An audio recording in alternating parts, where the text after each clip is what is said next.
Two things, dear friends, strike me in this wonderful gospel that we have. This is the story of the disciples on the road to Emmaus, heartbroken, clearly, because they had put all their hopes in this Jesus, this man they've been following. And yet, just a few days ago, they also witnessed that he gets arrested, brutally murdered, ultimately killed, and all their hopes about him being the liberator of Israel are dashed. Suddenly, this divine stranger appears and walks with them.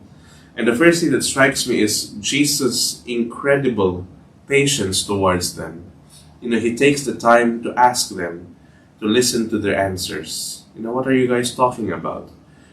And then he takes them through a tour, if you will, of the scriptures.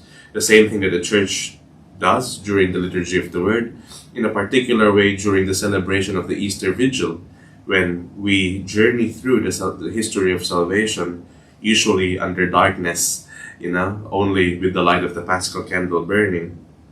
And then that great patience that Christ exercises towards us, He meets us where we are. He meets us in our grief, in our sorrows, just like he meets these two disciples today on the road to Emmaus, and then walks with us gently, bit by bit. And in the walking with us, he opens our hearts, informs us.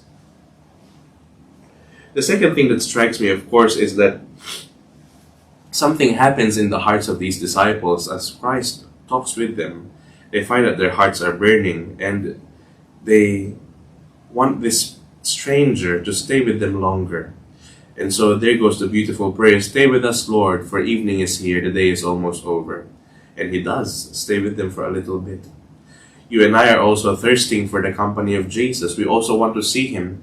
We want to listen to him. We want to recognize him at the breaking of the bread. That's why we gather for the Holy Eucharist. That's why we need so much this beautiful thing called prayer in our lives. That's why we try to seek the Lord and to be very close to him as we assist the poor, the sick, the dying, those who are alone, those who are lonely, because in them we find the face of Christ reflected. Dear friends, during this Easter season, let us feed the fire, that our encounter with Jesus has started within us. We're not our hearts burning as he talked with us along the way. Let's keep that fire going by prayer, by our quiet times, by sacred scripture, by works of charity, and now in a special way, by our praying for the entire church during this particular time.